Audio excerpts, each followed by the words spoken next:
No, thank you. Sleepy. You come back in an hour. Need sleepy. Please go away. Let me sleep for the love of God! It's now time for the Billy C. Morning Show, part of the Billy C. Boxing Network. Interact with the show at BillyCBoxing.com.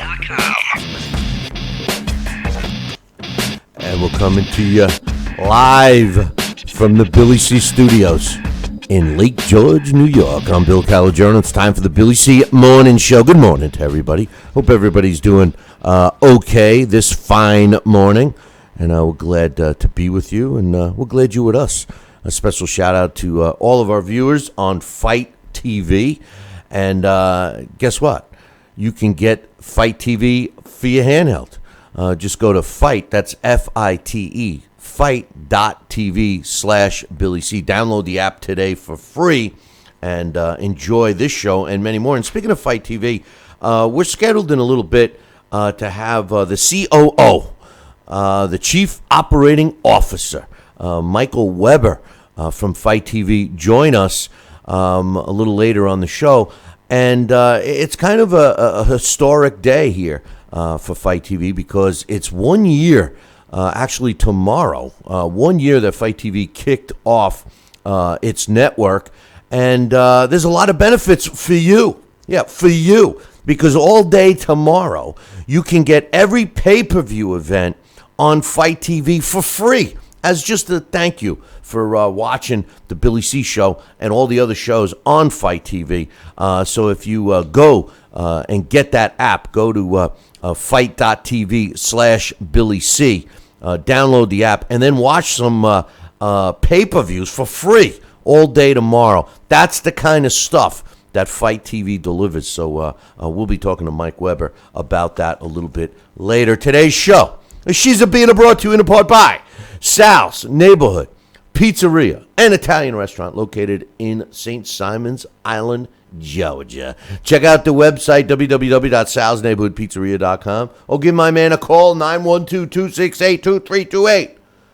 912-268-2328. Find out why Sal has absolutely the best Italian cuisine in the world. I'm going to say it. In the world. Forget about Italy. Go to Sal's. Oh, you heading south?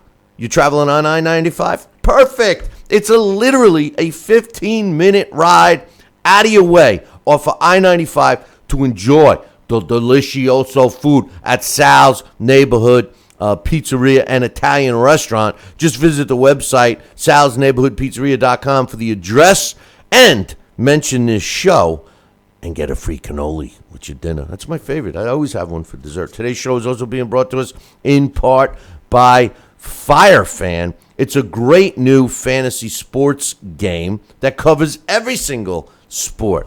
Get in on the action. You know why? Because we can get you in a position to win money, and it won't cost you one penny. Just go to our website, www.billycboxing.com, and click on the FireFan banner, which is on the left-hand side, and sign up today. And finally, today's show is being brought to us in part by BAM! My book, Tom Mono, From Bondage to Baddest Man on the Planet, is available right now where all good books are sold. Get yourself a copy. Find out why we got a 5-star rating across the board. You can get a copy while you're watching this show. Just go to barnesandnoble.com or amazon.com. Hey, you want a signed copy? Don't worry about it. Just go to billycboxing.com, go into the book club section, and follow the directions. And don't forget, if you want a customized signature, if you want it made out to you or somebody else, make sure you put that in the comments section. Coming up a little bit later, we got the blast from the past. Another request, and we're going to be doing a former world champion and boxing Hall of Famer, and a guy that left us much too soon in the boxing world or just life in general, Salvador Sanchez. Alex Papali will be back better than ever to talk with me about Salvador Sanchez. We also got boxing Hall of Famer Larry Hazard scheduled to join us, and like I said, the COO of Fight TV, Michael Weber, is also scheduled to join us. Today I got a bunch of emails to read. And one of my main issues today, Kell Brook against Errol Spence Jr. it's a fight that's being negotiated right now. As a matter of fact, both sides are trying to avoid a purse bid, which was scheduled for today, actually. And they've pushed it off for another week. It'll be now scheduled for February 14th, Valentine's Day. Don't forget your Valentine. And it seems that both parties are trying feverishly to get this fight done. My personal feeling about this fight is that Kell Brook versus Errol Spence Jr. I can't say it any different than this. It's the best fighting the best. I think that we need this fight sooner than later. I think that this fight would be a great fight for 2017. We've already had a couple. We got a couple of more scheduled for this year. Are we slowly having 2017 be a phenomenal year for the sport of boxing? Maybe it's the building blocks are being put in place. Speaking of building blocks, that's what he uses to make pizza. He's got these blocks, right, that he puts. Oh, no, I'm only kidding. Joining me right now, the man, the myth, the legend, a New Jersey Boxing Hall of Famer, a Guinness Book of World Record holder. And he fought a little, too. Ladies and gentlemen, boys and girls, children of all ages, dogs and cats, even the mouse that's hiding in the corner. Please welcome Sal Rocky Senecola. What's up, Sal? Hey, good morning, Billy. How are you, pal? I'm doing okay. The ice is finally, we were talking off the air. It's crazy here. When the sun is shining, there's not a breeze in the air, there's not a cloud in the sky, we lose power. Last night we were hit with this snow and then ice and winds, and it was like, I thought the world was coming to an end. We didn't even get a flicker with the power. I can't put my finger on it, man. Must be on the melting side. It must be on the something happens with the weather and the twigs break and everything else when the ice is being hit with sun or something. I don't know. I'll research that. To get off topic for 1 second, I love where I live. I choose to live up here, and I love the wildlife. I love seeing the wildlife and stuff. And I started, we started getting a lot of turkeys around. And a couple of days ago, I saw these 2 turkeys. Which is common. I saw the 2. Last year, and there was a whole bunch of little turkeys running around, and then there was only 2 left. And I'm saying to myself, oh man, bobcat or mountain lion, whatever we got in these woods, must have got them. Well, yesterday, I'm happy to report, I look out the window, Sal, there had to be 30 friggin' turkeys on it. I mean, back from the road. I swear to God, I was like, oh my God, you certainly don't see them hanging around on Thanksgiving, that's for sure, but 30 turkeys. Need them. I was like, geez. Anyway, back to boxing. That's funny. Kell Brook and Errol Spence Jr. is a fight that's being talked about right now. And Kell Brook, as you know, his last fight of September of last year, he challenged Triple G for Triple G's world middleweight title. Came up short, was knocked out in the 5th round due to a broken eye socket. He was doing okay up until that point. He's currently the IBF world welterweight champion. He's 30 years old. The computer's got him ranked at number 7, which kind of surprises me a little bit in the welterweight division. I personally think he's the best welterweight out there. But then people could argue that the guy that is the best is Errol Spence Jr.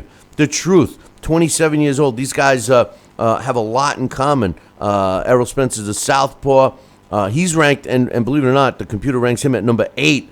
I look at this kid, and we all know that he had a great amateur career, was a medalist in the Olympics. But the last 2 years, 2015 and, of course, last year, 2016, he fought 6 times, all 6 times against top opposition. It seems that there's a lot of fighters out there that want no part of Errol Spence Jr. And here we have Kell Brook, a guy that's seemingly willing to fight whoever they put in front of him, trying to get this fight done. What's your thoughts on maybe us seeing a change, Sal, where we are starting to see young fighters fighting the big fights that are not only good for their, you got to use this word carefully, but their legacy, but for the sport. These are the kinds of fights you want to see. 2 guys that are, in the top of their division, actually having the balls to fight each other. What's your thoughts on the potential showdown between Kell Brook and Errol Spence Jr.? I think it's going to be a hell of a fight, and I give my hats off to both these gentlemen, and as well as especially Kell Brook. Kell Brook challenges himself. Kell Brook steps up to face the best opposition there is because he believes he's the best, and he believes that he wants to prove he's the best. That's what it's all about. And if he has an off night or he doesn't win, hey, he picks himself up, dusts his pants off. He says, "Okay, I'm going to fight somebody equally, or trying to get somebody back in the ring, so I can prove who I am." I mean, that's the mentality. That's his mindset. That's his warrior mindset. I applaud him for that. Yeah, no, I listen. It's what, and I'll tell you, it's what the sport needs, Sal. We need these guys willing to step in and fight, and I applaud not only Kell Brook and Errol Spence Jr., but their teams for making this happen, and hopefully we'll get the announcement sooner than later. I'm hoping that we get the announcement within the next couple of days that this fight is signed, sealed, and delivered. As long as no one, outprices themselves, I can't see why this won't get done. No, and I agree with you. And boy, I'll tell you, like I've said in the past, I hope and I'm thinking maybe boxing will really reboot itself. And like I said, 70s and 80s, that's what we were made of. I mean, we wanted to fight the best to prove we were the best. We were stepping up every day. That's when you saw the big opposition wanting to have a showdown to prove who's better. And none of these guys were afraid to get into the ring with the other. And like I said, when you see two young fighters like this, it gives me a glimpse of hope that this is now part of that process of rebooting, and people are going to challenge themselves. People are going to say, "Hey, I'm the baddest man on the planet, so let me go prove it and fight the other guy that thinks he's the baddest man." So yeah, I'm very optimistic with this, Bill. You hit it on the head with a choice of word that I couldn't agree with you more. The fighter challenges himself. Take a risk. Challenge yourself. Something. Guys like this, and even Keith Thurman and Danny Garcia to a degree. I mean, Leo Santa Cruz, Carl Frampton, Anthony Joshua, Vladimir Klitschko. I mean, all these fights that we have had or are scheduled to have, these are guys that are seemingly trying to break that bullshit mold that Floyd Mayweather has made so popular, where you don't take a risk. You don't challenge yourself. You keep your O intact. Be safe. Safety first. All of that. Maybe these guys are exactly what we need. A Kell Brook against an Errol Spence Jr. fight. Break the mold. Take a challenge. Take a risk. And the rewards, like you always say, the rewards will be worth the risk. So, and no one loses in a fight like that, right? No, exactly. And a prize has to be worth the price. Exactly. And like I was telling you, if you're willing to step in a fire, you better be ready to get burned. But you better be ready to do what you have to do to survive and win and come out victorious. And that's the whole thing. I mean, what can I say? That's what we looked for. In the 70s and 80s, we wanted to fight the best. We wanted to climb the ladder, like you and I have always said. And that was part of our challenge. And, Billy, let me tell you, one thing I love about fighting, one thing, and to this day, it's a lonely sport. In other words, you're constantly, if you're going to do a 6-minute mile, you can try and do a 5-minute mile. You can try and challenge yourself every day to improve. That's my mentality. That was my warrior mentality. If you're going to spar this one, you're going to spar that one. You're going to do this. You're going to get ready. You're testing yourself. You're trying yourself, and you're competing against yourself. I was my own worst enemy, but and sometimes I think I still am. But the bottom line, you know what? When you step in the ring against a real opponent, that's the moment of truth. And that's what every fighter lives for and goes in that ring with that mindset saying, I know I'm the best and I know I can beat anybody. And that's my moment of truth. Whether I'm humbled and I got to go back to the drawing board or whether I come out victorious. It's the end result. It's the preparation. It's the mentality, the mindset that you bite the bullet, you put the blinders on, you do what you're trained to do. Listen, we got a bunch of emails, but I just want to say one thing. That's a huge thing. You say, oh, you're out there running. I do a 6-minute mile now. Now I want to do a 5-minute mile. Nowadays they go, hey, I don't want to run outside. It looks like it might rain. Let me run on the treadmill. I mean, just something as simple as running. Even today's fighters don't do it the same way. And I've always said that running on a treadmill is not the same as running outside. It's not. You know, Billy, and yeah. one other thing I want to mention, Sal. Yeah. You mentioned stepping in the fire. Listen, I got some advice for people that are ready to step in the fire. Just make sure you got shoes on. Make sure you got shoes on. You know, Make sure those soles are thick. That's right. That's right. Hey, listen, we got a bunch of emails actually, so we're running out of time already. But let's get some out the way. This one's from Jesse. Go. He says, "Hey guys, on the last play," and he's talking about the Super Bowl. On the last play, it looked like the Patriots guard who was pulling for the block held the defender with one hand. The Falcons got penalized 9 times, and the Patriots only 4. It's kind of suspicious. I heard on the radio interview that the reason the Patriots beat, he's saying the Rams, but I'm sure he means the Falcons, was because they played them physically. He said the refs wouldn't throw a bunch of flags in the Super Bowl. That approach threw the Falcons off rhythm. Do you see Kurt Warner as a Hall of Famer? Well, first and foremost, football's a physical sport. If the Falcons are crying that the Patriots played them too physically, somebody go give all the players a new bottle and put them to bed with their binkies. You know, I don't know what else to say about that. It was the worst coaching adjustments I've ever seen in any game, let alone a Super Bowl. The Falcons just fell apart. All props go to the Patriots. As far as Kurt Warner being a Hall of Famer, you know, we had talked about the statistics that put you in the Hall of Fame these days, and they have in baseball they have set numbers. You reach a certain plateau, you kind of get in. And football, one of the things, especially for a quarterback position, is a Super Bowl ring. Something that Kurt Warner got.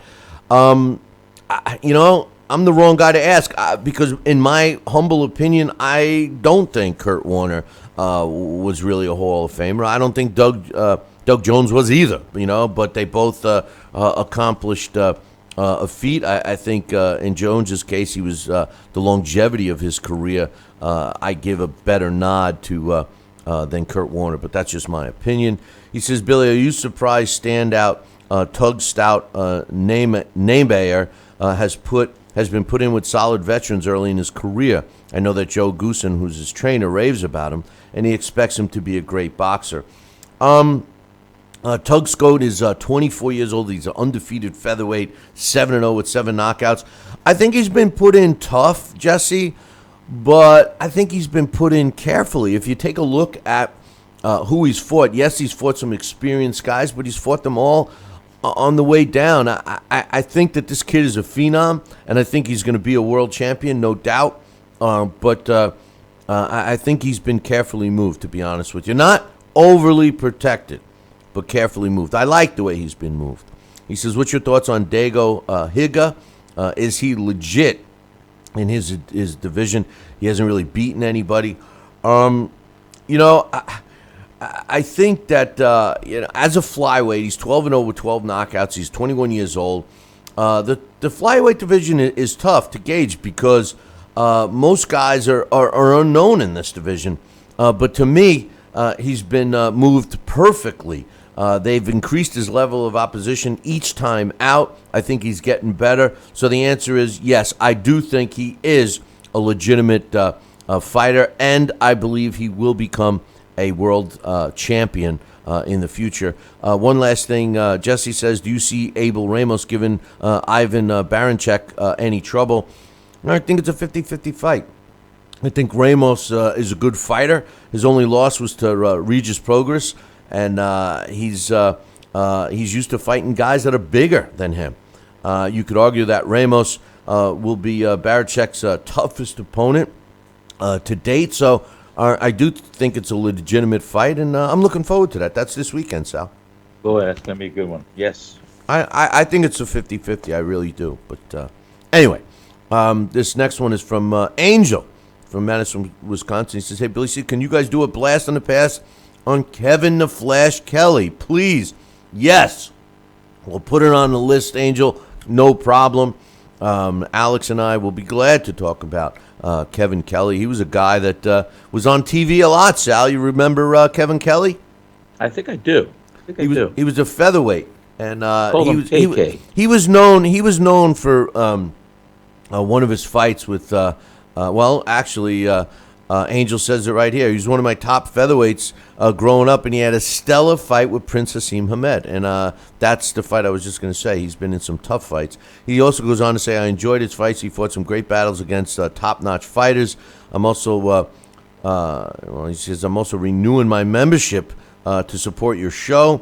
I would like to stress to the listeners that to be a member is like buying a 12-pack of beer for me, being an official member to the Billy C. Boxing. I think he means about the price. I don't think he's saying that you might as well go drink a 12-pack. He says the Billy C. Boxing is a great way to support. I'm glad you reiterated that. He says it's a great way to support. He says when you have guys like Sal, Larry Hazard, Alex, he says there's no other show like it. My pops loves your show, and he's a former Vietnam vet. And a retired shoulder. To him. Thank you. And it even gets better. His pops has a Purple Heart, Sal. Wow. So he says he wants to send us a soldier salute for being the best. Well, I appreciate that, and we certainly are proud of what you have done serving in our armed forces for the United States. So blast from the past on Kevin Kelly. No problemo. We will put that on the list, so look for that one in the future. And as always, I would always welcome support. We do actually have, we changed the podcast around, so everybody that was a premium podcast subscriber automatically got moved over, and then anyone that wants to register for the podcast, it's really doesn't cost anything anymore. And we do have a donation button on the website. If you want to throw something our way, we'd be glad to take it. Another email. Maybe one day we'll get that camera on me. We can have a real fun with that. Yeah, well, we put a camera on you. We got to get one with an extra thick lens because we don't want to bust that shit up, you know. But anyway, that's fun. That's a great email. Thank you. We got one here. This one's a long-winded one from Coach. Coach. And here's the subject. So for everyone that we might get some people cringing right now, but the subject is boxing and politics from my man Coach. Oh, baby. He says, hey, Billy C. The cusp of that one. He says, hey, Billy C. Having listened to the increased email attacks about politics on your show and being a casual caller, having never addressed politics in a call, I must confess that I've done so during the election in the chat room. That said, even if you skip all the unfair and unwanted stereotypes associated with the sport regarding things like corruption and fight fixing, or even Congressman Manny Pacquiao's controversial views from killing drug dealers to creating a boxers union in the Philippines, I do think that there could be many correlations between boxing and politics. While it can range from an explicit action like New York's ridiculous insurance law, a purely political move to covet simple one such President Obama, after pardoning over 1,000 federally convicted drug dealers upon the request of Congress, surely unknown for political reasons, he failed to pardon Jim Crow era African-American world heavyweight champion Jack Johnson. Before I go on, I'm shocked that President Obama did not pardon Jack Johnson. I believe that Jack Johnson was wrongly convicted of the Mann Act. It's been 100 years. It's ridiculous that this guy was the only guy that ever served time for such a ridiculous law. And, many people were looking at President Obama to do that, pardon Jack Johnson just for the record, and he refused to do so. And I also want to add that insurance thing wasn't all about Obama. I think it was more about Governor Cuomo's sheet, his what I've accomplished sheet for him when he wants to run for president in the near future. But anyway, he says more direct. It's certainly no leap to compare boxing sanctioning bodies to today's political parties when it comes to their rankings or when searching for the real reason many fan-friendly fights are never made. Additionally, you can't deny the resemblance between the recent well-profiled and heavily battled presidential campaigns, everyday politics, and some recent lawsuits and claims alleged by fighters and promoters. They're very similar situations occurring in boxing all the time, whether it's history-laden purse conflicts between fighters and their managers or promoters. And he's given an example like Chris Algieri in Star Boxing for the Manny Pacquiao and Errol Spence fights. The ever-present contractual disputes between managers and promoters, like the very recent Deontay Wilder versus Alexander Povetkin lawsuit for a canceled event, or the silent and most times unseen shelving of fighters. Let's not overlook the politics involved when we can't get much wanted unification of fights because of TV rivalries like HBO and Showtime in the U.S. and three-way battles between Channel 5, Sky TV, Box Nation, etc. in the UK. While I totally understand the reasoning for anti-politics emails, sometimes I think it does have its place. Since the election, you can't help but see many parallels, analogies, and metaphors made between boxing and politics. For instance, in politics, there is no clearer divide than immigration. One party, or sanctioning body, if you will, wants to enforce an already written law while others want to ignore it. In boxing, you just have had the very big monopoly challenge between top promoters like Golden Boy and Al Heyman's Premier Boxing Champions, which when totally over will end up with bureaucratic results rather than advance the whole sport. To keep it simple, what bothers me the most, if you mirror the political parties' neglect or disregard for the laws or rules in immigration with boxing promoters and sanctioning bodies conflicts, it's the fighters, like the common people in the immigration example, that usually suffer, especially when Congress refuses to enforce or re-examine the outdated Muhammad Ali Act. Just to give a slightly more humorous twist to today's TMZ-style boxing fans may want to use political examination approach to boxing and research its history to expose today's fake news, like Floyd Mayweather's so-called record-breaking, unbeaten 50th fight with a MMA star, Conor McGregor. First, you deal with the 49-0 for someone other than a heavyweight. Then you realize that the narcissist's former career A-side, multi-division world champion, new strip club owner Mayweather chose Andre Berto, who lost the previous opponents Victor Ortiz and Robert Guerrero for the so-called record-tying 49. No, he says, add to the fact that Willie Pep went 62-0 before losing to future boxing Hall of Famer Sammy Angot. Carlos Zaretti went 52-0 with 51 knockouts. Chose unbeaten Hall of Famer Wilfredo Gomez for his 53rd fight. And fake news of Mayweather wants to face pro-debuting fighter in so-called record-breaking number 50 can only be seen as a slight to these great champions, including Mexican legend and boxing Hall of Famer Julio Cesar Chavez. It would have been Chavez who win his first 87 fights would be avoided by Mayweather in 2005 when steady A-side Pretty Boy picked Arturo Gotti for a fight in June, despite Jersey City brawler already having been beaten twice by Ivan Robinson, someone the still active Chavez had beaten 1 month before. So promising to minimize my political chirps, I do think a dogmatic political investigation, who, what, where, why approach, and do what Docs Khan says, looking behind the numbers, would certainly give its new fans a much clearer perspective of the sport. Always remember to vote, even if it's just for the fight of the year. Coach's email here makes a lot of great points, Sal. It points out that there's a lot of connections between boxing and politics, and I agree with a lot of what he says and how he thoughtfully put it all. But I think the complaint that we got from the emailer was politics in general, not a comparison. But I do appreciate it, especially the point about Floyd Mayweather and a lot of the young fans that are so blinded to the truth behind Floyd. Well, it's so true. And, when you put it out there like that and we read the emails like that, I mean, there are politics in boxing. You can't slice it any other way. That's the definitive term. Politics and boxing go hand in hand. And how the maneuverability or the sidestepping, everything else, it's who's in your corner. No doubt. And,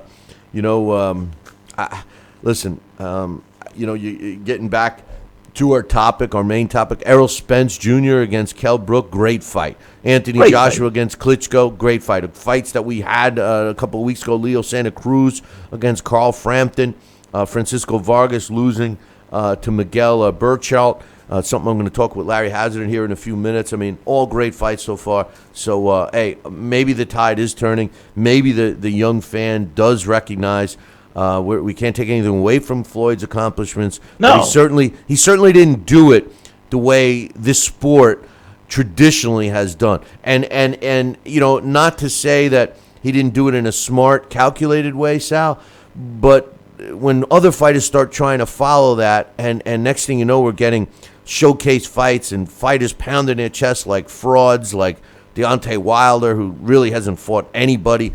That's my hang-up with the direction it's going. Well, and you make a good point there, and that's right. And, like I said, maybe we're going to start to see a little rebooting, and hopefully we'll see what happens. I got another 2 emails. Let's try and get them in real quick. This one's from Joel. He says, "Hey, Billy C, I was curious what your and Sal's thoughts were on Lou DiBella signing Junior Fa, a New Zealand heavyweight who's currently 9-0 with 6 knockouts. Fa beat current WBO champion Joseph Parker twice in the amateurs. Can he go far with an American promoter, do you think? Do you expect DiBella to have him fight mainly in New Zealand, where he's known, or turn him into an American audience? He'll be making his DiBella promotional debut on the undercard of Wilder, Washington." Well, Junior Fa, he's 6'5", he's 27 years old. He usually weighs between 260 and 270 pounds, Sal. The lightest he's ever been was 258. The heaviest, 273 and a quarter. He's already scheduled. This is what pretty much speaks volumes to me. He's already scheduled to fight in the United States in Alabama on the undercard that Joel mentions on February 25th against Keith Barr. Keith Barr is 17-10-1. Then he's already scheduled for March 18th, a couple weeks later, against Daniel Tai in New Zealand for a vacant New Zealand heavyweight title. Tai is 22-9-4. And then he's scheduled again in May 27th against Hunter Sam, who's 11-9-2 in Zealand. His 9-0 record are all versus unknown fighters, at least unknown to me. They all took place in New Zealand. The combined record of these guys, all 9 of them, 58 wins, 70 losses, and 8 draws. Among those, 2 pro debuters who were 0-0, and 2 of the 9 fighters had winning records. Every opponent was smaller, either in height or weight, or even both. I don't know. I don't think we know anything about this guy at this point, and time will tell. It looks to me like they're trying to build another Deontay Wilder. What do you think, Sal? I think they're taking that playbook right off the press. I mean, you can't be more of a copycat than that, right? But one last email, and then we're gonna run. This one's from my man Mitch. He says, "What's your thoughts on Julio Cesar Chavez Jr. superstar?" He says JC Superstar Jr. Bring in Nacho Bernstein to train him. Julio Cesar Chavez Jr.'s had many trainers, and Nacho, obviously a Hall of Fame trainer, a great Mexican. He's an idol as far as trainers. He's got the pedigree. I think it's all up to Julio Cesar Chavez Jr., Sal. If this guy wants to fight and is disciplined in his training and preparation, he's got a chance, a big chance, of rocking the apple cart against Saul Canelo Alvarez. If he's the same spoiled, rotten kid that doesn't want to go to, training sessions and misses and hangs out and smoking the weed or whatever, then it's going to be a showcase for Canelo. I think this is the last chance that Junior has. What's your quick thoughts? Well, and that's it. I mean, this decision, when you said if he wants to beat somebody, this decision should have been made when he said, "I want to be a professional fighter and follow my father's footsteps and become a legacy like my father, or become somebody special." And instead, he had a great yellow brick road laid out ahead of him, and then he just deviated from what his father probably would have wanted to outline for him. So this decision for him wanting to be great, wanting to be special, should have already been made earlier on, and it should be part of the fuel for his fuel for his fire. And I mean, if he's going to be serious now, this is the time. There is no more tomorrow. It's got to be now. Let's see what he brings to the ring, and let me see if he's the greatest fighter that he thinks he is, and we'll see what happens on the night of the fight. But this is a decision he should have already made and committed, put the blinders on, put the boots to the ground, and the blood on the walls, and say, yeah, I want to be the best. I want to be special. That's it. You're right. It's that simple. Sal, great having you again, of course, and we'll look forward to Friday, my man. We sure will, pal. I want to wish you a great day ahead. Keep warm. Watch the icicles. And all the guys and girls out there in listening land, thank you so much. You guys have a great day. Billy, thank you. Hey, you forgot to have me watch the turkeys. There's lots of turkeys. You are, and let me tell you, if you've ever seen a wild turkey, there's some ugly looking birds. Let me tell you something. They got that goiter problem going on. I tell you what, they got some claws and shit. They look like prehistoric. I wouldn't mess with one. I don't know what takes them down up here in the Adirondacks, but maybe mountain lion. But aside from that, they look like they're pretty much badasses walking around. But I'll tell you, man. Anyway, I think they're closer to the vulture family. I tell you what. I wouldn't tangle with one. They pound on the window. They want something to eat. I give it to them, But anyway, I'll talk to you soon, my friend. Take care, buddy. Have a good day. That's Sal Rocky Senecola giving us his thoughts. Hey, listen, I'm going to take a short break. When I come back, we will have, hopefully, Larry Hazard join us. I'll be back in 2. The Billy C. Morning Show will be right back. Hey, fight fans, check out KOFantasyBoxing.com. KO Fantasy Boxing is boxing's only trademarked fantasy game. Check it out, www.KOFantasyBoxing.com. Select your own gym, your own fighters, track them through a season that can last from 3 months to a year, depending upon which league you join. You got to check this out, man. www.KOFantasyBoxing.com. Join it today. Again, www.KOFantasyBoxing.com, and tell them Billy C sent ya. Check out BillyCBoxing.com now, or feel the wrath of the mighty mustache. Oh, that hurts. Why are you doing that to my face? I hate you. That's BillyCBoxing.com. Consider this your warning. Now, back to the Billy C. Morning Show. Interact with the show at BillyCBoxing.com.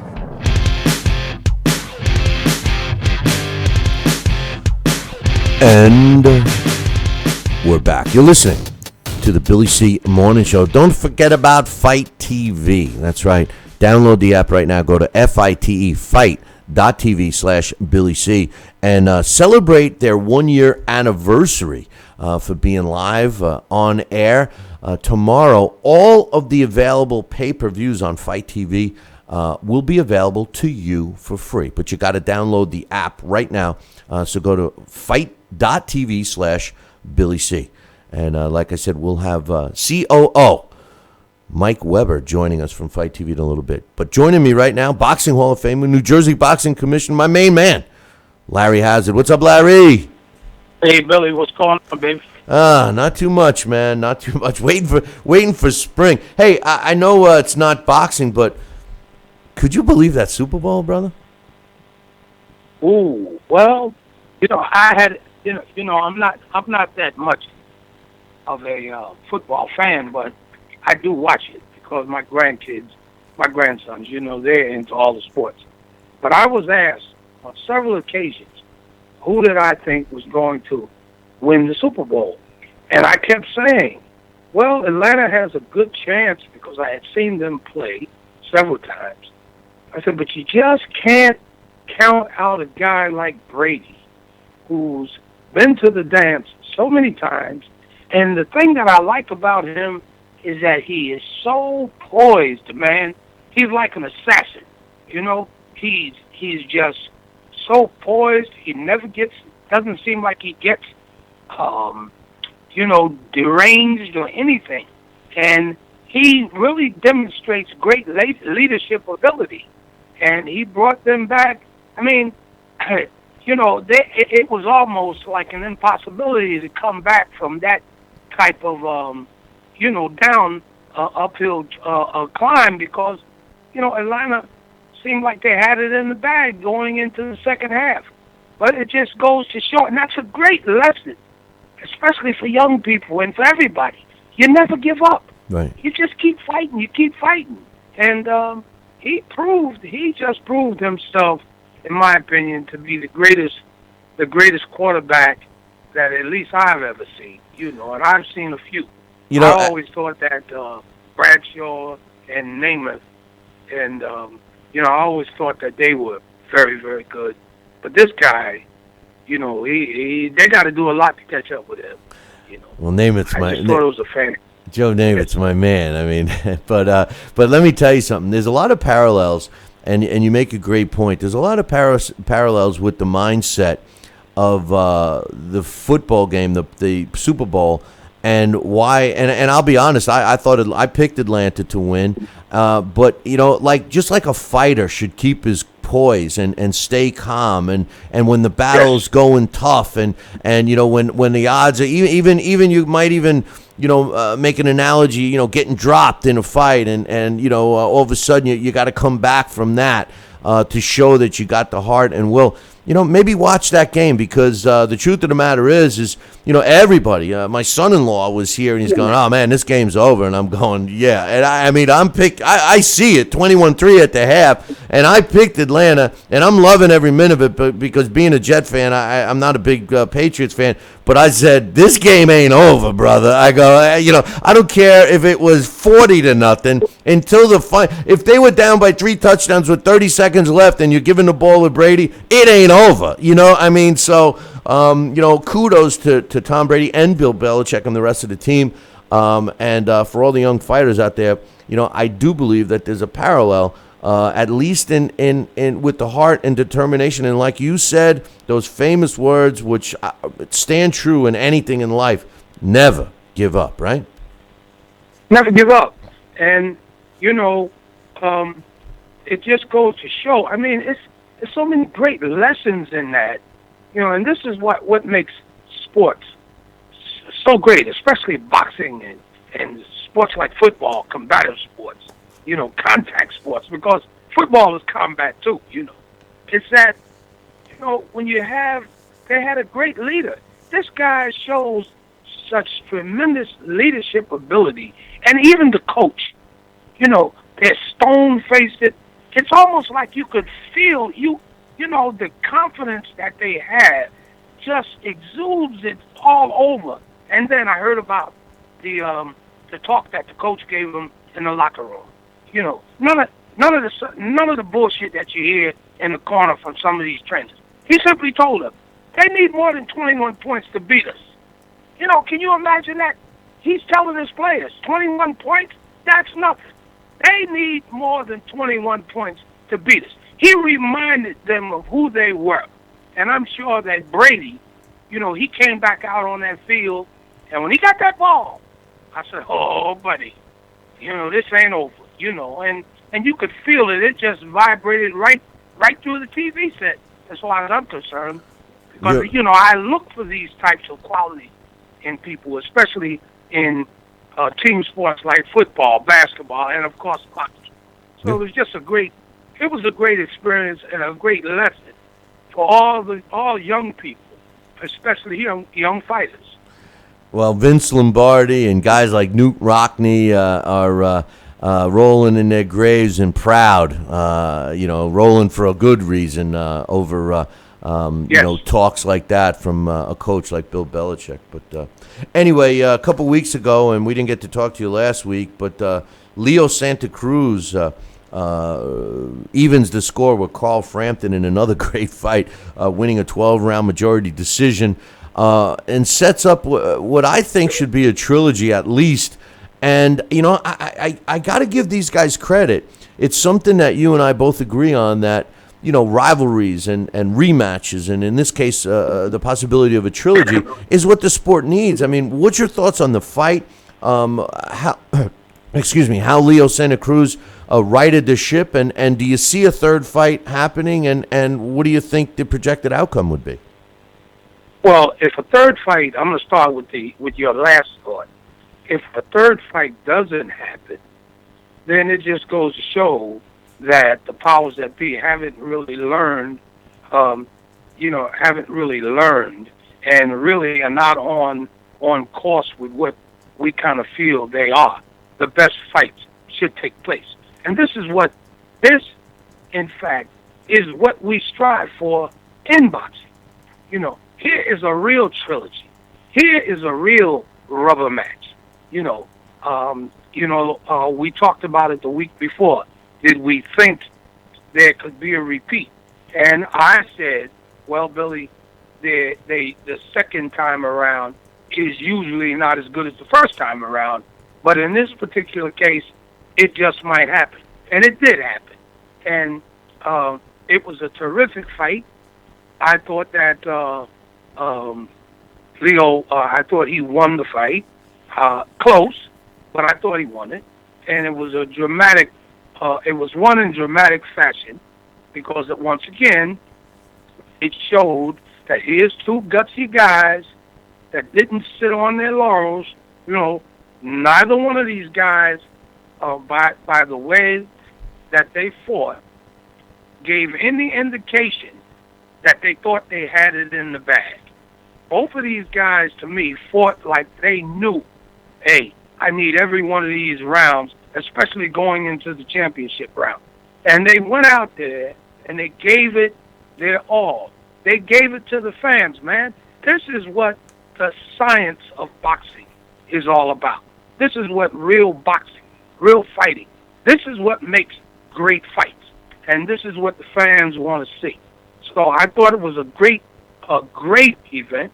I thought it was a great fight, and it's certainly worthy of another one. And, you know, with some of these pay-per-view events that I've seen in the past, this is what you would really call a real pay-per-view matchup, these types of fights. So I'm looking forward, you know, to the rematch. And I think that we'll have a three-peat, Billy. I think that these two guys will fight just as hard in the third fight, and it will be just as exciting as the first two. I agree with you. One last question real quick. Leo Santa Cruz fought a smart fight. He utilized his height and, reach advantage. And I think that, even though I love his old style, I think that we might see Leo Santa Cruz utilize this from here on out because he definitely, in most cases, has the height and reach advantage over his opponents. Do you think he finally matured a bit in the ring, or did you think that he felt that was the only way he could beat Carl Frampton? Well, I think it's a little bit of both, all of the above. But keep in mind, it was really strategy. It was really strategy that won that fight because that is not typically Leo Santa Cruz's style. But what did he win it with? If you pick one element over the other and you say this is why he won and this is how he won, what? The most basic punch in boxing, the jab, the left jab. That's what won the fight for Santa Cruz because he kept that jab out there. If you look at if we want to go to punch counts, something that you and I really don't believe in that much, but it's relevant here. If you go and look at the stats on the single punch in the fight was Leo Santa Cruz's left jab. He kept Frampton, he kept him long, he kept him at bay, and it allowed him to exercise his movement, which leads to that ring generalship. You know, he was working the angles, and everything started off of that jab. Every now and then he would settle in, do some body work. When he tried to stay inside and work too long to the body with Frampton, as you noted, Frampton kind of was getting the edge there. But then he would back up. When the bell rang, he went back to the corner. What did his father tell him, his trainer? Get that jab move. Stay outside. And it was the strategy and the left jab, in my opinion, that brought him through. Well, the other thing, too, was that Carl Frampton, I think, because he rocked and had Leo Santa Cruz in some serious trouble in the first fight, his game plan was to stop and knock out Leo Santa Cruz. He said it many, many times. That, he knows he's got the power and he's going to do that. It's almost like he didn't have a plan B. And I think that came through during the fight. But how about the other fight that took place the same night on HBO? Miguel Berchelt knocking out Francisco Vargas in the 11th round. I mean, talk about a brutal fight. I mean, both fights were really entertaining. But the brutality of the Berchelt's win over Francisco Vargas, a guy like Francisco Vargas, and you being in a position that you're in, I mean, can't you, or should you, or will you, is a better way to frame it, require a guy like Francisco Vargas to take some time off? If that fight was fought under your realm, would you be a guy that says, hey, listen, this guy, we're gonna instead of a 30 or 60-day suspension, we're gonna give this guy 90 days and require some additional medical examination just to make sure he's okay? I mean, traditionally Francisco Vargas is in wars. Every one of his fights are like this. What's your thoughts on that? Well, like they say, great minds think alike. This exact conversation. See, when I watch most of these fights on the weekend like that, it's usually 2 or 3 guys. We're sitting there and we're talking, and we're discussing certain aspects of the fight, and why is the referee doing this? Why is it? If you notice, as a matter of fact, there's nothing. I would have given both of those guys, suspensions. Okay, I had a fight in Atlantic City, a showbox. The kid won the fight, but in the last round, he got hit with a shot. He went down. He got up. The bell had rang, but of course, the bell can't save you. And the referee kept counting, but he got up, okay? And we put him on suspension for 60 days. And they were arguing in the back. I had to go in the back because they were like wondering, he won the fight. He shouldn't go on suspension. And then when I explained to him that this was a health concern, this was a safety concern, hey, end of conversation. There is nothing. We are administrators of the sport.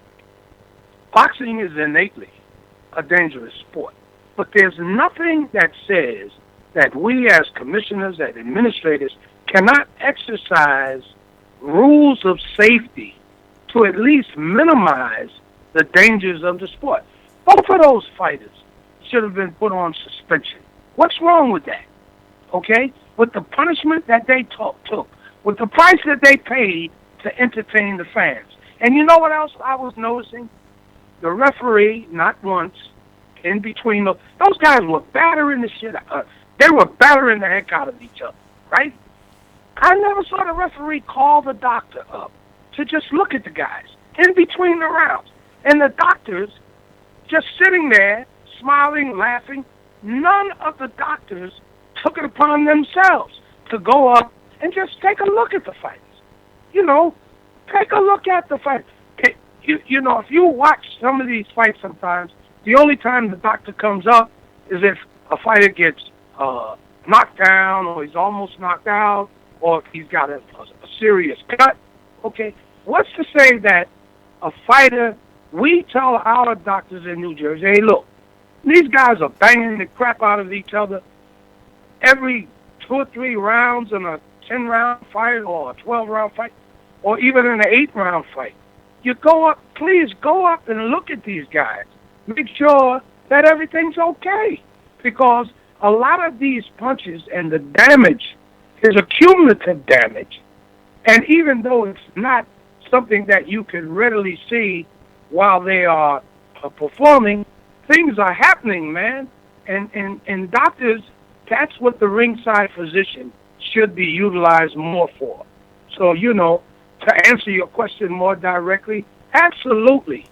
Okay, absolutely. He should be put on at least a 90-day suspension. It's interesting you mentioned that about the doctors, because they called the doctor in to look at Vargas's cut. And, that could have been a great opportunity. I didn't think of it until you just said it. It could have been a great opportunity for the doctor if he had the wherewithal and was truly looking out for the fighter, not only examine his cut, but quickly make him pass a couple of concussion protocols like they do with a knockdown. I mean, you can't argue that the guy was taking some hellacious shots. It was very entertaining, but as far as Francisco Vargas, and you're right too. Even the winner, Miguel Berchelt, should be checked out too. But at the very least, Vargas needs to be evaluated because, I mean, this guy's been in some wars, and we've seen the same stories too often, and it's a shame. He's a young man. He's got a family and all those things, and he's given a lot to the sport. And I think, he might not look at it with a longer suspension that the sport's doing something for him, but really it is. Absolutely. I heard a referee, some of his famous words. One of your great referees. I like to let the fighters decide. Okay, when it comes to stopping a fight, I don't want to stop it too soon. I like for them to decide. Well, that's not what we're there for. We're not there to allow the fighters to always decide the outcome, because what fighter do you know that would readily want to quit, even when he's getting the crap beat out of him? So you're still going to let him decide, and then he ruins his career, and oftentimes, these guys become helpless 2 or 3 years later. That's not our function. Well, it's like you always say. I don't mean to cut you off, but it's like you always say about the cornermen are so brave for the fighters. I mean, they're supposed to be looking out for them. I mean, Buddy McGirt was chastised by Paulie Malignaggi, but to this day, he made the right decision. And he ended up losing his job with Paulie over it. Yes. But he clearly didn't care about anything. But at that time, he was hired to protect this fighter, and he did so. So I think you're right, 100%. And I saw Buddy do the same thing for Arturo Gatti in Atlantic City. I saw him do the same thing. Yeah. Against Floyd Mayweather. Okay. Yeah, I mean, that's a guy that's caring about the fighter, and the fighter should argue. That's their job. Everybody's doing their job right, But anyway, speaking of Floyd Mayweather, a great segment. Floyd, and you and I have talked about this, and in a sense, he kind of sent, in my opinion, and I know people take it the wrong way, but yes, he's accomplished so much and everything else, blah, blah, blah. First ballot Hall of Famer, give him his props, no doubt. However, the asterisk there is that he kind of, because of his success, and we've talked about this many times, he's kind of set a pattern for fighters following him in recent times to not challenge themselves, try to take the easy way out, demand big money, and at the end of the day, we end up with showcase fights. Now, I'm seeing at the beginning of 2017, Larry, maybe the system and the fighters are realizing that it's time to break that, because not only did we already see Leo Santa Cruz against Carl Frampton and then the aforementioned Vargas Burchell fight, but we are scheduled to see Triple G and Daniel Jacobs, Anthony Joshua and Vladimir Klitschko, Keith Thurman and Danny Garcia. And now the big talk is two young fighters, traditionally where the sport has gone, where they wouldn't want to risk fighting each other. Kell Brook against Errol Spence Jr. Is the pattern being broken? Do you think that we're actually, I just named a half a dozen fights that all are really good for the sport, Larry. Whether they turn out to be good fights in the ring or not, that's, we'll see that after they happen. But do you think the pattern is being broken? Do you think, I'm not saying it's ever going to go back to the way it was, but do you think the powers that be might see what we've been crying and complaining about for the last several years? Yes, I think so, and I also think that there's a breed of fighters out there now who are really buying into the philosophy, and they should, that if they consider themselves to be the best, then they want to fight the best. Okay, Russell Peltz, and it's sort of patterning themselves after the model from fighters from years ago. Russell Peltz tells a very interesting story about the great fighter Jeff Chandler in Philadelphia. Jeff Chandler, I won't say it was at the height of his career, but it was during his years of greatness. Russell Peltz matched him in a fight against a guy that we would consider not worthy, and Jeff knocked him out, of course, in like the second or third round. And he told Russell Peltz, don't ever embarrass me like that again. You know what I'm saying? Yeah. Now, those are words of a real champion. And what he's telling him is don't ever put a bone in the ring with me like that again. Exactly. Okay, because it's an embarrassment to him. It's a lose-lose for guys like that, really. That's right. That's right. Well, and so I'm thinking that a lot of these young guys, good fighters, not great yet, but good fighters, are really stepping up to the challenge. They want to fight the best, because they feel that they're the best. And I see these matchups that you just named is a great indication of that. And I certainly hope it keeps going. Well, I got one more matchup that I know you can't wait for. Is Roy Jones Jr. against Bobby Gunn, and you get to pay for that one too. That's a pay-per-view. What do you think of that? Well, I know. I love Roy. I love Roy Jones. Roy Jones is a great fighter, and he's a great guy. And he's knowledgeable. Except that we've talked about his commentating, but he's a knowledgeable guy. He knows boxing. He makes some very, very interesting and poignant points on HBO. But I think it's time for Roy to just sit back and be a commentator. That's right. That's right. Bobby Gunn, and it's a pay-per-view. And it's for a title that they're actually saying, it's for a world title. Yeah, okay. But anyway, I just had to throw that in there, not to diminish and devalue any of the fights we just mentioned, because they're all good, and I'm real excited. After today, and I'm looking at the Spence Brook fight, and I'm saying, 2017 has quietly really emerged into a good year so far, and there's some other talk of some other big fights down the road. So let's keep our fingers crossed, my man.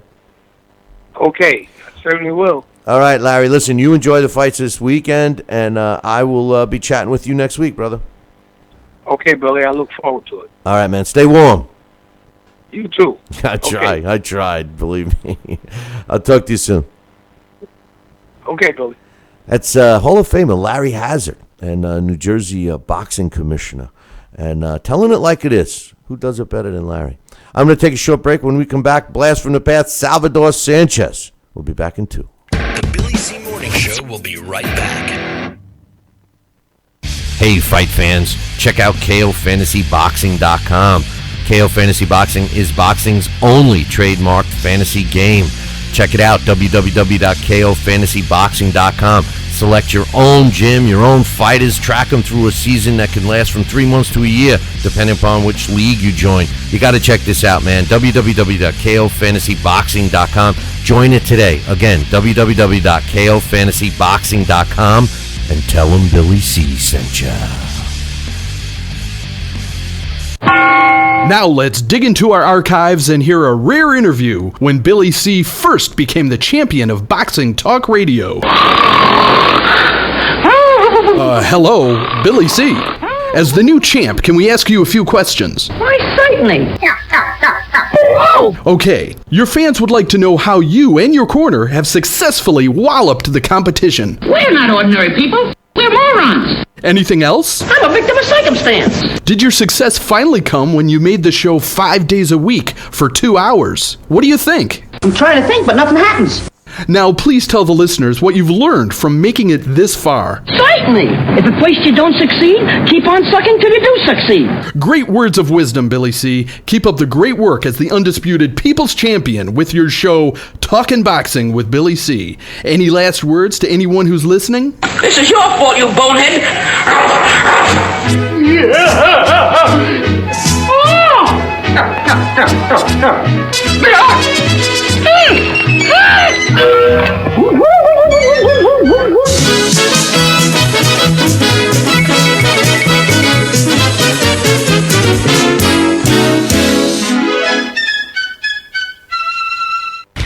Check out BillyCBoxing.com now, or feel the wrath of the mighty mustache.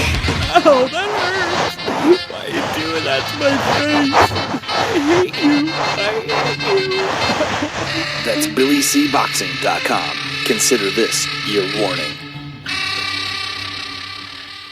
Now back Billy C. Morning Show. Interact with the show at BillyCBoxing.com.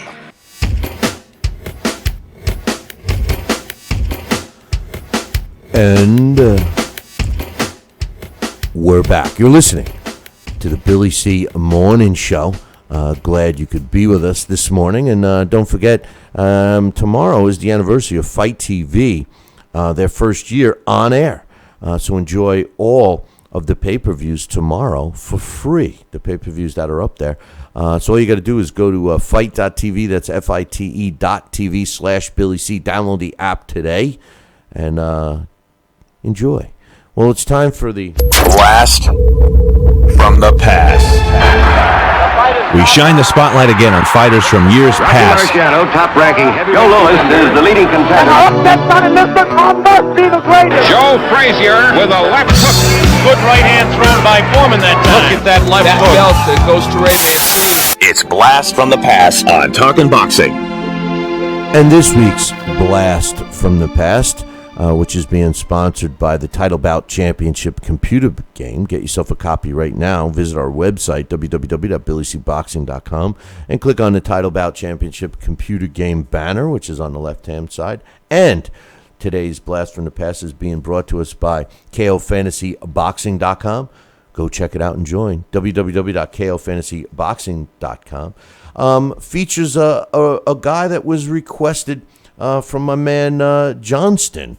Wanted us to do a blast from the past on the late, great former world champion and boxing Hall of Famer, Salvador Sanchez. And joining me right now to tell us all about Salvador Sanchez is my man Alex Perpali. What's up, Alex?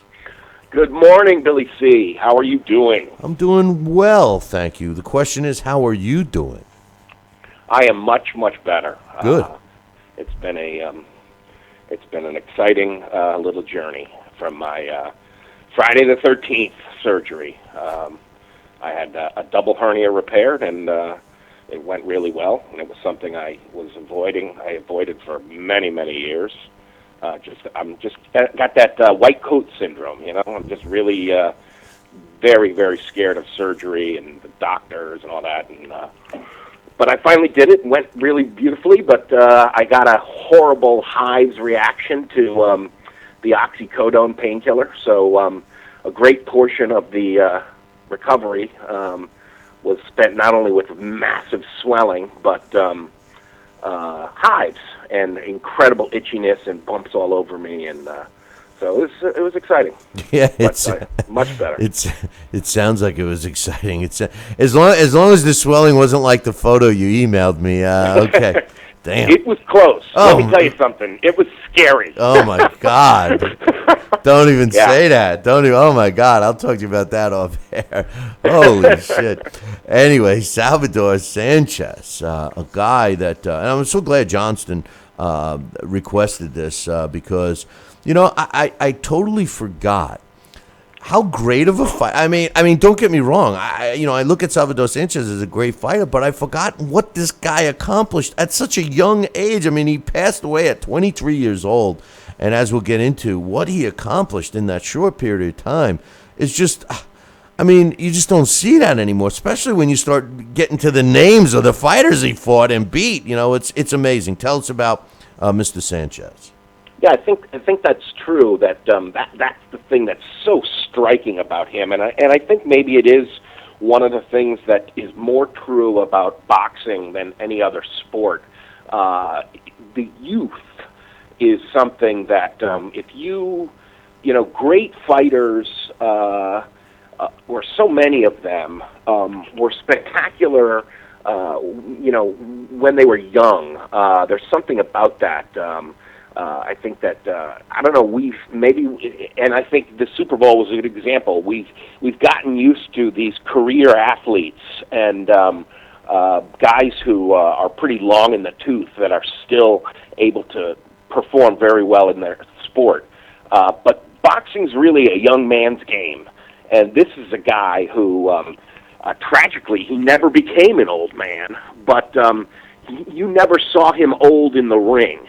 And I think there's nothing like a there's nothing like a young fighter with those absolutely predatory reflexes, and that's what Salvador Sanchez had. I mean, he really he was patient, but he was really like cat-like, was to put it mildly. And I think that one of those aspects that you really saw was just how young and vibrant he was. He got started at 14 and had a very brief amateur career, only had a couple of fights. But he was born January 26, 1959, in this is Santiago Tanguistenco, Mexico, and he was 5'6". He fought at bantamweight when he started out, but then changed to featherweight. I think he had about 20 fights already, but by the time he changed, or no, maybe 10, 12 fights. But his first loss, his only loss actually, was came when he fought for the Mexican bantamweight title. But his great success was a featherweight. Had he lived, he probably would have moved up. He was hoping to fight Alexis Arguello at lightweight, but Arguello was also moving up at the time, so that fight might never have come. It never did come to fruition, but it would have been unclear as to what weight they would have met at. But yeah, truly a featherweight, and for such a brief career, Billy C., like you said, when you look at him on tape, just 4 fights really are absolutely spectacular and like Hall of Fame memorable fights. His battle with Wilfredo Gomez is absolutely stunning. His fights with Danny Little Red Lopez are tremendous, and his win over Azuma Nelson, oh my God, what a fight. They really, he was a star, and that he went out, was snuffed out too quickly. You know, he possessed it all. I mean, he had hand speed, he had punching power, he could counterpunch. His defensive skills weren't bad. I mean, he wasn't known for being great defensively, but he was able to counterpunch. So in a sense that was worked for him from a defensive standpoint. Like you mentioned, his first loss for a vacant Mexican bantamweight title against a guy in Antonio Becerra who was nothing like the fighters he would own later in his career. One interesting note, in 1979, he fought Felix Trinidad Sr., which I saw pretty amazing. I'm assuming that's Felix Trinidad Jr.'s father, you know. I maybe not, but I'm assuming it is. It makes sense. Yeah, it's around the same time. Is. Yeah, I was going to say because it matches the time frame when he fought, and it wasn't that he was a great fighter himself, but fought Felix Trinidad's father, and like you mentioned, the 2 fights with Danny Little Red Lopez. The first one he won the title. Then you forgot about another good fight, the Ruben Castillo fight. Was another, entertaining fight that went the distance. But Juan Laporte, too, was another good fight, winning a 15-round decision over him. And at the time of his death, he was scheduled to fight Juan again in a rematch. So, I mean, this guy fought some top fighters. I mean, when you mentioned the names that you did, Azuma Nelson, I mean, he was known as, and he fought Azuma Nelson when Azuma Nelson was 13 wins. And we see how many fights Azuma Nelson went to go on and fight and accomplish in his own career. Wilfredo Gomez was 32-0 when he fought Salvador Sanchez. I mean, who knows what this guy could have been?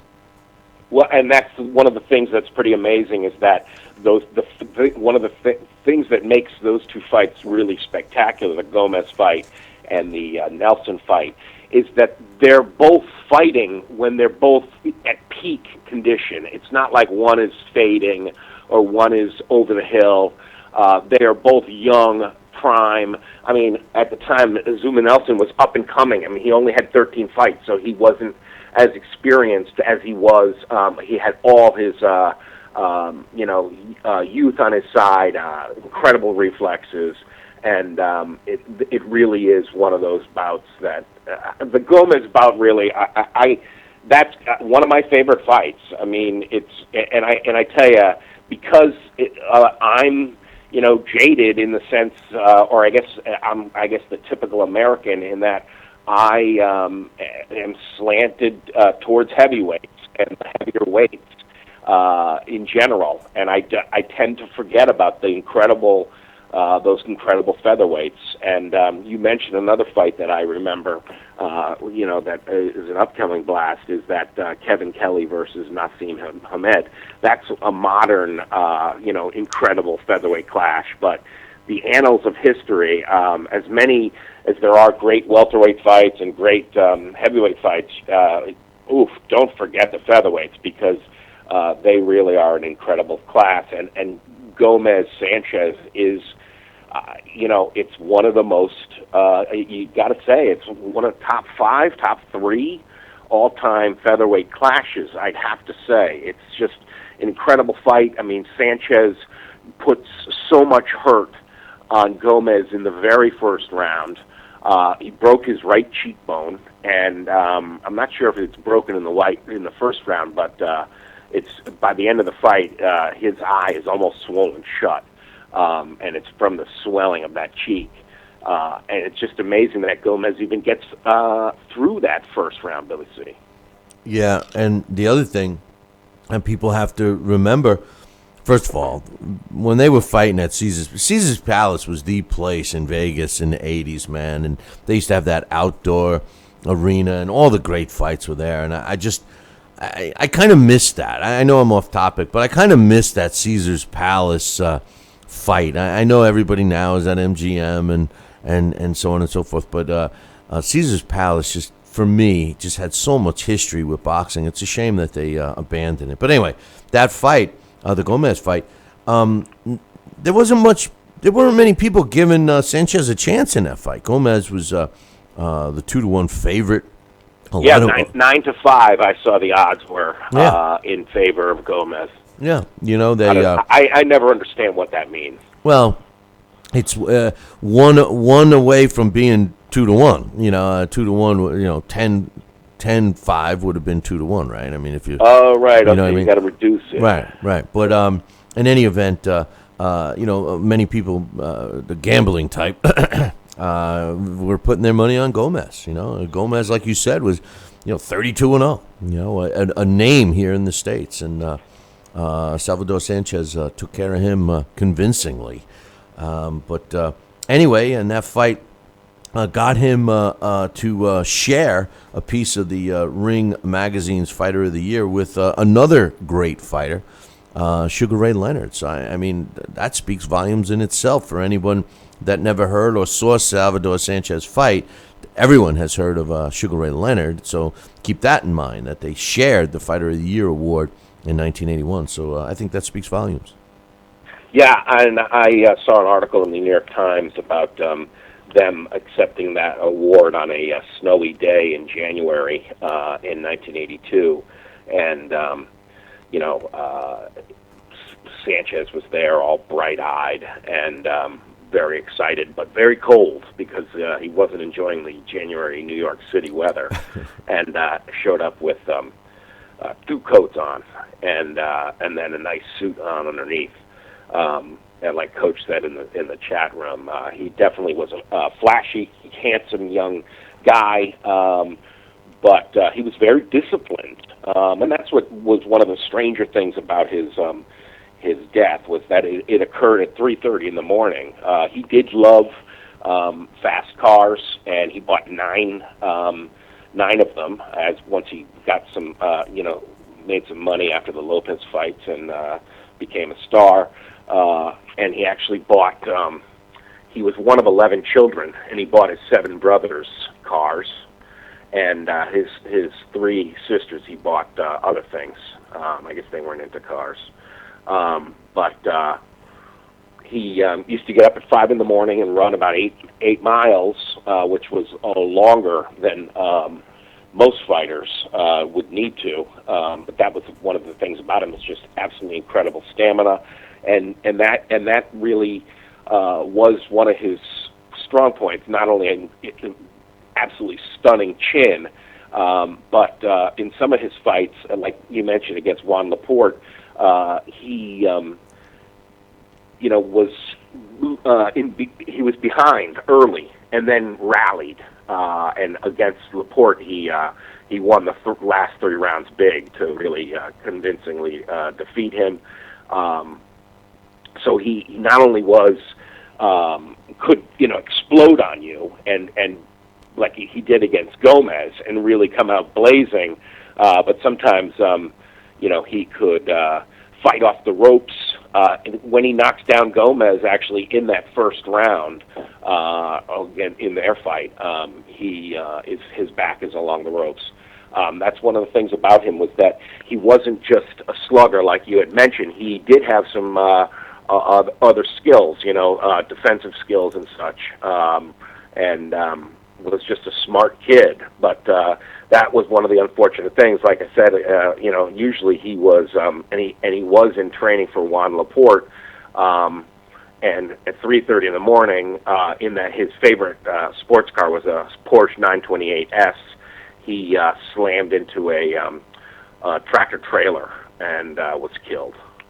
Now, that particular car, the 81 Porsche that he got killed in, I believe it was that one was a gift from his promoter, Don King, wasn't it? Was that the one that he died in, or was that another one in his collection?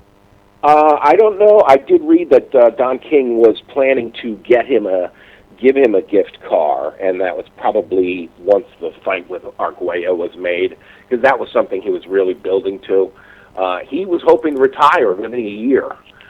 He wanted to only, and we know how that goes for fighters. That's one of the things that's, in a way, that leaves them in this pristine state. These fighters that die young. Excuse me, like Masao Oba, the great Asian fighter, like Stanley Ketchel. We never saw them get old in the ring.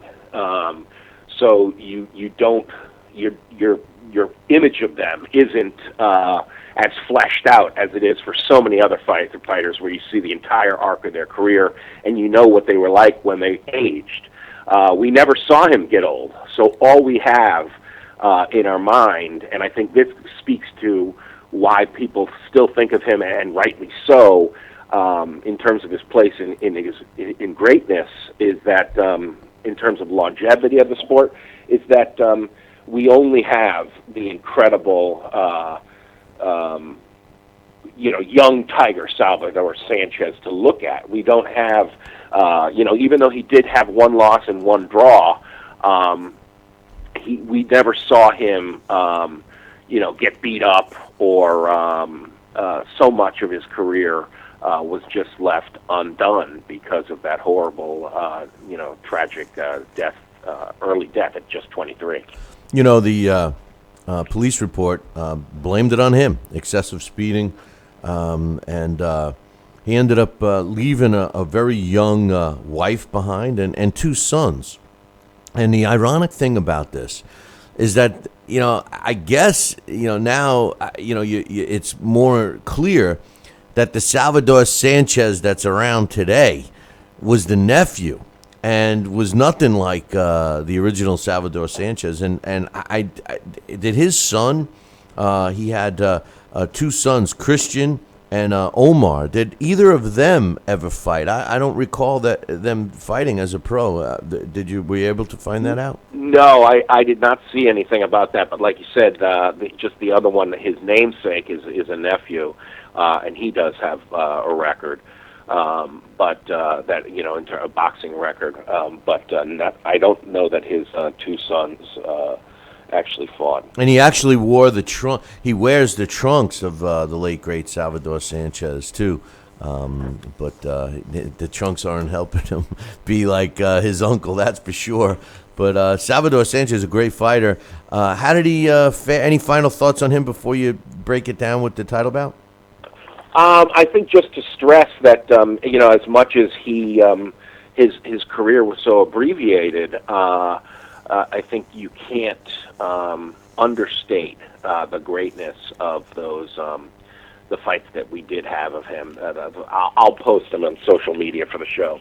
Yeah, no doubt, because anybody the Nelson fight's just incredible, and the Gomez fight's just absolutely incredible. Well, the Azuma-Nelson fight should be one that a lot of the younger fans can relate to, only because Azuma-Nelson, his career went on so long, and it was the only loss on his career for like ever until the very end.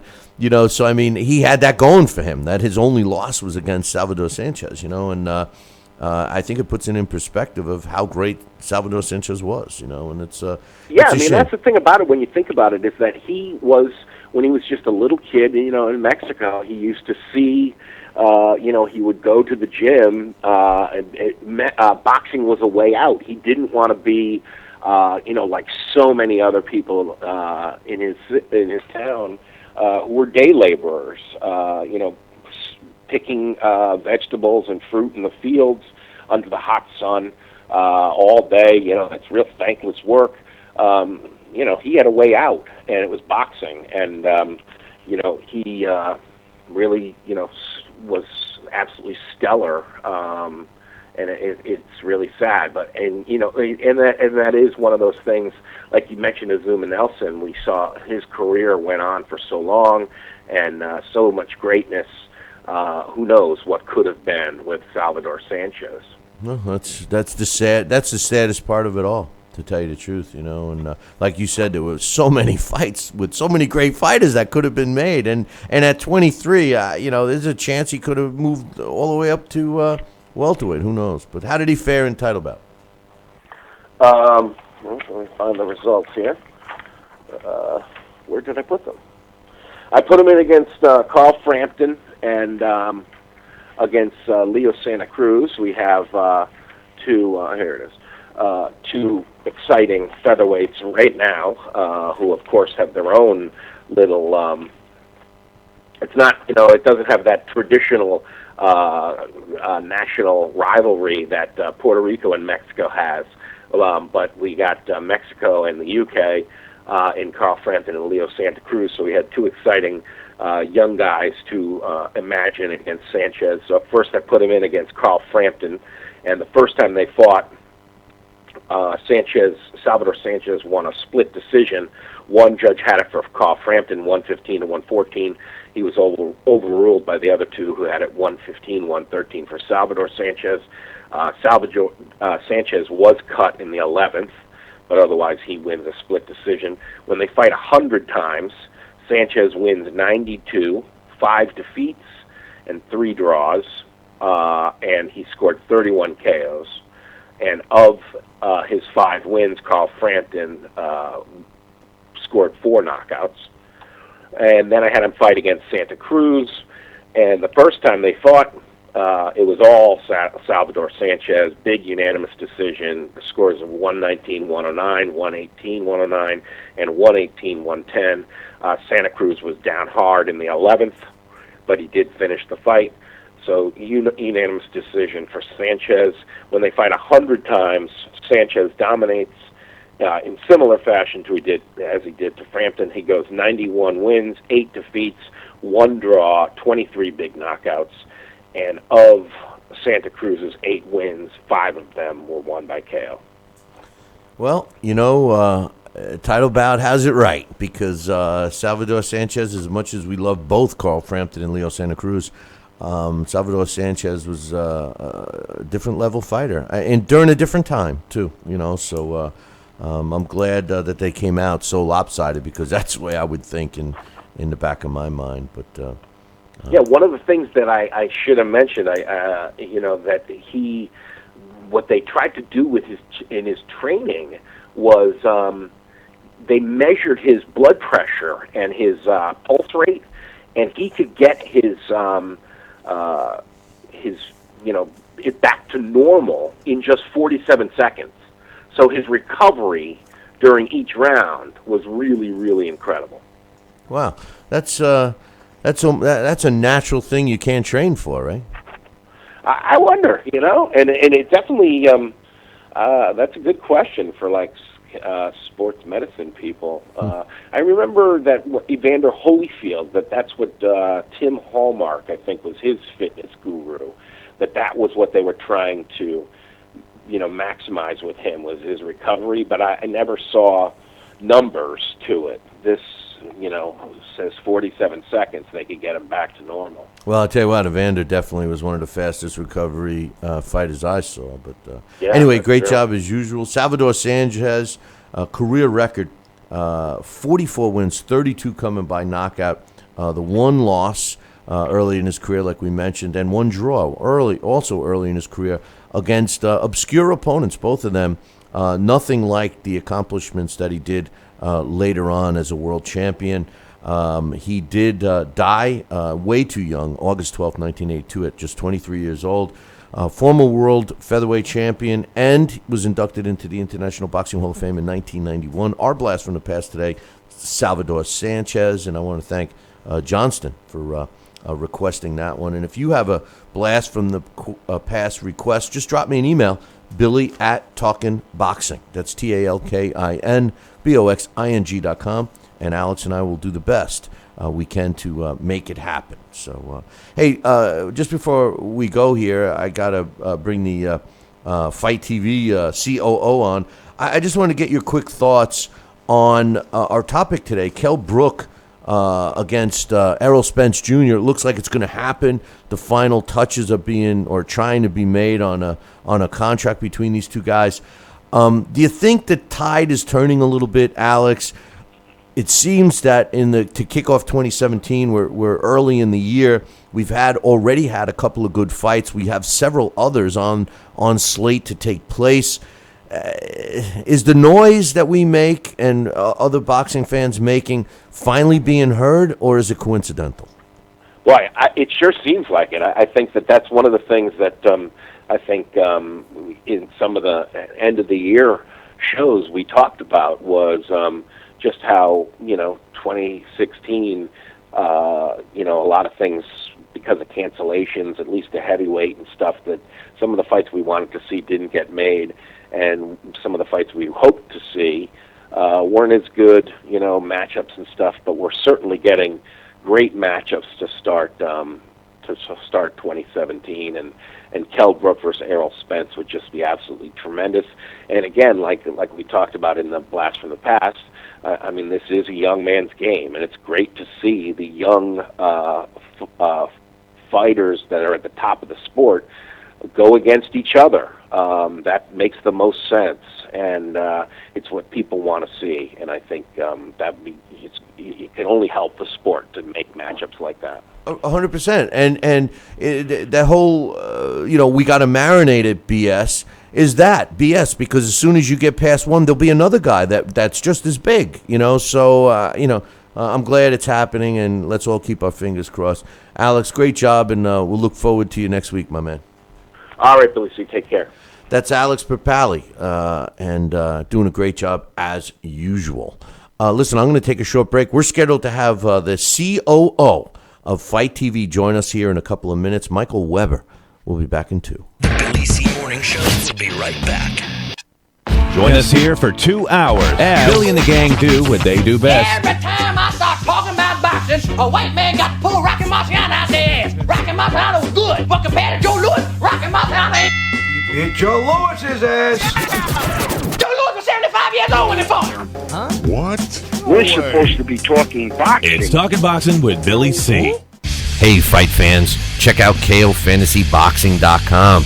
KO Fantasy Boxing is boxing's only trademarked fantasy game. Check it out, www.KOFantasyBoxing.com. Select your own gym, your own fighters, track them through a season that can last from 3 months to a year, depending upon which league you join. You got to check this out, man. www.KOFantasyBoxing.com. Join it today. Again, www.KOFantasyBoxing.com, and tell them Billy C sent ya. Check out BillyCBoxing.com now, or feel the wrath of the mighty mustache. Oh, that hurts. Why are you doing that to my face? I hate you. That's BillyCBoxing.com. Consider this your warning. back to the Billy C. Morning Show, part of the Billy C. Boxing Network. Interact with the show at BillyCBoxing.com.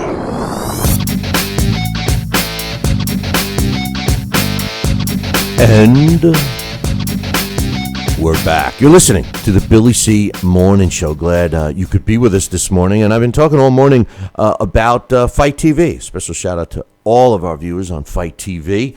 And it's kind of a special week for Fight TV because tomorrow is about the 1 year anniversary of Fight TV. And we told you guys, take a minute and go up to Fight TV. That's FITE.TV/Billy C. Download the app now.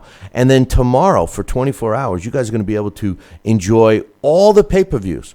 And there's a slew of them up on Fight TV for free, just to give you an idea of what Fight TV has to offer. Well, we got a little special gift for you in addition to that. Joining me right now is the Chief Operating Officer of Fight TV, Michael Weber. Good morning, Mike. Hey, Billy, how you doing today? Not too bad, my man, not too bad. First of all, congratulations on a year in the tank, so to speak, and we're glad about that, and we're certainly glad to be part of Fight TV, and I wanted to ask you a couple of questions about the network. What was the concept of Fight TV when it was in its infancy stage, before it was born? I mean, what were you guys discussing? What did you want to bring to the combat sports fan? Well, we have a little bit different startup than a lot of companies are, in that, at first we were a technology company. We developed something called Flips Media to prove how the technology works and how you can flip the program up to your TV. And it was a whole, entertainment and news network, but it was way too broad and too hard to market. Okay, and then we started doing some test events. We did, a wrestling event from Japan, from Tokyo Dome. We even did a PBR Pro Bull Riding event, which actually did fairly well. So we did a series of different events on there to prove that we could do live pay-per-view programming. And then we said, well, okay, pay-per-view works, but pay-per-view really only works in boxing, wrestling, and MMA here in the United States. And we decided to just put our whole focus on building a vertical of the platform of fighting sports. And it really wasn't anything too crazy. It just made a business sense on a lot of ways. I fortunately have a pretty deep wrestling and boxing background, and was able, to get a lot of the right people on board at the beginning for us to have a successful launch a year ago tomorrow. And since then, we've done 300 live pay-per-view events and got over 4,000 hours of video on-demand content then. My background is in the IT field, and one of the things that I see with Fight TV and just basically programming in general is that the model that you guys have laid out is really the model of the future, or should I say is the model of what we're going to have today, because I think that because of technology and how everyone's interests are so focused that eventually you're going to be paying a fee for the programming you want. For an example, if I want boxing, I pay a certain fee a month, and I get boxing on all of my devices, whether it be my TV, my handheld, my computer. And I think, like with cookies, you see it right now with commercials. You and I could be on the same website and be seeing two different commercials based on our interest. With that said, how have you guys approached the promotion of Fight TV, and what type of audiences are you trying to target? Well, we're obviously targeting the fight fan, which is typically young adult men, and that's pretty much a no-brainer who we're going after there. But because we are internet-based, app-based, we use pretty much every social media platform possible, and actually buying Google Words, AdWords, and Facebook and Twitter, and of course we use Instagram quite a bit now. But this is a partnership. We're a platform to bring all the great boxing, wrestling, MMA, striking sports together, and we also count on our partners, our programmers, also help promote. And so most of them have been fantastic. They know their fans better than we do. They already have that relationship with the fan. They already had them at their event in some way or another. So they've been an integral part in us helping spread the word about these events. One last question before you tell us all about the anniversary for tomorrow. What's the immediate plans and the long-term plans of Fight TV? Obviously, you guys have something in place. I mean, how do you see it going if everything falls in place perfect? Well, we're doing a couple things. We're working on some pretty big strategic relationships with some of the biggest programmer promoters in each of the boxing, wrestling, MMA world. So we're looking just to cement bigger relationships there. We're also working with the various Roku's, Amazons, and so forth to actually make us available as an app on their platform. And that's as much as a marketing ploy as a distribution ploy. You actually already can watch our programming on your TV using Chromecast, Roku, Amazon Fire, and so forth. Any way to connect to your Wi-Fi TV. But all those also have apps, and that's the next evolution for us now, is to make our product bigger and better and more available in those ways. And it's just sort of another way to make our brand more prominent out there in this industry. Exciting stuff coming our way from Fight TV. I'm glad. We're totally glad to be part of it, Mike. And I've been kind of telling everybody during today's show, but I'd love to have them hear it out of your mouth. What are you guys doing as a thank you to all of the viewers for Fight TV for the anniversary tomorrow?